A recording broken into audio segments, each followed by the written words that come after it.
7h49, si vous nous rejoignez, bonjour à tous. LCI Matin continue à la une de ce mercredi. Malheureusement, le miracle n'a pas eu lieu. Le Barça a été trop fort pour le PSG. Les Catalans ont facilement battu les Parisiens hier soir 2-0 en match retour des quarts de finale de la Ligue des Champions. Le PSG est donc éliminé. Ce soir, Monaco rencontre la Juventus. C'était son ultime espoir. Serge Atlaoui, condamné à mort pour trafic de drogue, a vu hier son dernier recours rejeté par la justice indonésienne. Il pourrait être fusillé dans les jours à venir. Sa famille en appelle désormais au chef de l'État français. L'inculpation du commandant du navire qui a chaviré ce week-end ne fait maintenant aucun doute. La justice italienne le considère comme le principal responsable du drame et de la mort de près de 800 migrants. C'est une loi qui pourrait bien changer le quotidien de millions de salariés. Le texte relatif au dialogue social dans les entreprises est examiné aujourd'hui en Conseil des ministres. Ce sera ce matin porté par François Rebsamen. Et le dialogue social, on en parle bien sûr tout de suite avec l'invité de l'Écho de Vincent Perrault. Bonjour Bernard Vivier, vous êtes le directeur de l'Institut supérieur du travail. Alors tout à l'heure en Conseil des ministres, projet de loi sur la modernisation du dialogue social censé simplifier la vie des entreprises et apparemment personne n'est d'accord. Le MEDEF juge le texte déséquilibré, les syndicats sont sceptiques. Il y avait vraiment besoin d'un nouveau projet de loi ? Oui, il y a toujours besoin d'un projet de loi parce que ce dialogue social a besoin d'être régénéré. Une négociation s'est déroulée entre partenaires sociaux, entre patronat et syndicats, qui a échoué au mois de janvier. Cette négociation avait été voulue par le gouvernement. Le gouvernement ramasse la copie, elle est vide, et aujourd'hui il est obligé de prendre une loi. C'est un exercice très difficile pour le gouvernement. Il faut dire que le ministre du Travail s'en sort pas trop mal parce que s'il ne contente personne, il ne déplaît aussi à personne. Ouais, il y en a pour tout le monde. Il y en a pour tout le monde, c'est-à-dire que côté syndical sont mis en place des comités paritaires interprofessionnels, c'est-à-dire une assistance de tous les salariés, y compris dans les petites entreprises, au plus près des entreprises, sans que pour autant ces comités puissent entrer sur le lieu de travail. Et puis, côté patronal, pour satisfaire le monde patronal, une simplification des instances de représentation du personnel, les délégués du personnel, les comités d'entreprise, les CHSCT, sans pour autant, cette simplification, réduire les prérogatives, les missions, les attributions de ces représentants du personnel. Alors justement, aujourd'hui, quel est l'état du dialogue social dans les entreprises en France ? Écoutez, il n'est pas mauvais.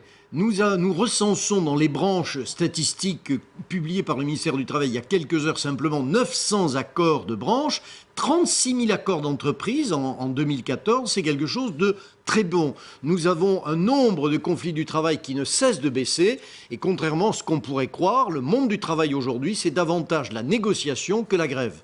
Alors, il fallait simplifier cette loi, ce dialogue entre syndicats et oui. patronat. Il faut le simplifier parce que notre droit du travail, ce n'est pas une construction à partir d'un regard posé sur la situation du moment. C'est un empilage de textes.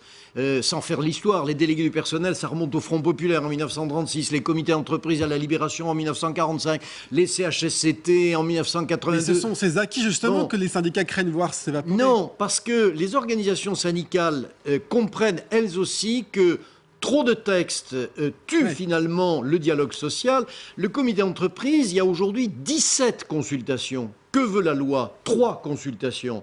Et ces empilages de représentation du personnel finissent par faire souffrir les syndicats eux-mêmes. Ils n'arrivent pas aujourd'hui à fournir autant de candidats qu'il faut pour voir les postes. Vous savez, on a aujourd'hui 3 fois moins de salariés syndiqués qu'il y a 30 ans. Ce n'est pas un signe de santé. Et donc on a besoin, sans réduire la représentation du personnel, la rendre plus simple. Tout le monde s'en portera mieux. Est-ce que ce n'est pas justement sur cette représentativité des syndicats qu'il faut jouer plutôt que sur le dialogue ? C'est un tout. La représentativité des syndicats a fait l'objet d'une modification très importante en 2008. Le processus est en cours. Aujourd'hui, les organisations syndicales sont renouvelées dans leur légitimité. Il y en a 5 qui existent sur le terrain. La CFDT, la CGT, Force ouvrière, la CFTC, la CFE-CGC. Il y a aussi d'autres organisations comme l'Union syndicale solidaire Sud, l'UNSA, dans la fonction publique, la FSU. Enfin, il y a beaucoup d'organisations syndicales. Nous sommes un pays de diversité. On a 36 000 communes. On va peut-être en regrouper quelques-unes. On a 22 régions, on va en regrouper quelques-unes. Mais Pour l'instant, nous sommes dans une situation d'ouverture et de pluralisme. Le monde syndical ne souffre pas de légitimité, il souffre davantage d'une difficulté à rendre des services à ses adhérents. Il œuvre pour tout le monde, qu'on soit syndiqué ou pas, on bénéficie de l'action syndicale. Et c'est pas une manière de contourner finalement le code du travail qui pourrait apparaître trop rigide? Le code du travail n'est pas rigide, il est touffu. Il est surtout incertain. Et c'est ça la difficulté du code du travail. Un chef d'entreprise, il prend une décision, il embauche, il licencie, parce qu'un chef d'entreprise, ça doit aussi pouvoir licencier.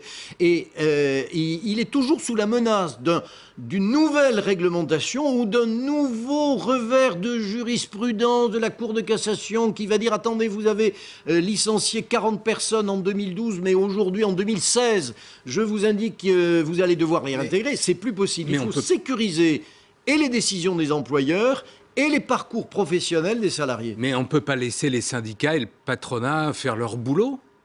Alors c'est la grande question. Nous avons en France, et c'est une maladie française, on ne sait pas si on doit ça à Colbert, à Napoléon ou à François Hollande ou Nicolas Sarkozy qui était très interventionniste en la matière, nous avons un État qui ne garantit pas les relations sociales, qui les gère.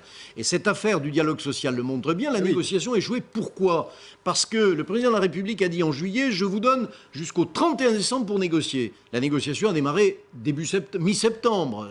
Fin juillet, on ne commence pas la négociation. Ça s'est arrêté le 20 décembre. C'était trop court. Et donc, le gouvernement a dit, allez, début janvier, vous allez signer. Ça ne s'est pas fait. Vous savez, nous, à l'Institut supérieur du travail, on les a rencontrés, ces négociateurs. Ils nous ont dit, on n'a pas perdu notre temps de négociation, même si l'accord n'a pas été signé. Simplement, on n'a pas eu assez de temps. Le temps du politique, c'est le temps court. Le temps des relations sociales, c'est du temps long. C'est une respiration d'entreprise dans la durée. Mais alors, vous parliez tout à l'heure justement des accords signés dans les entreprises, voire même au sein des branches.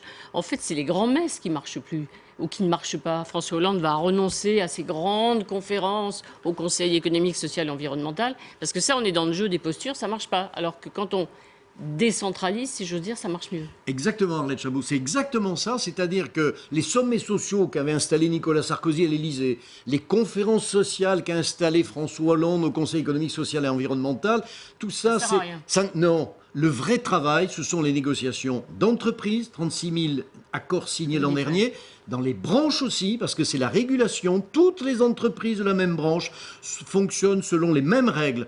Ce sont des négociations de branche qui sont très utiles. Elles protègent les salariés, elles protègent aussi les entreprises contre la mauvaise concurrence. Merci Bernard Vivier d'être venu chez nous ce matin sur LCI.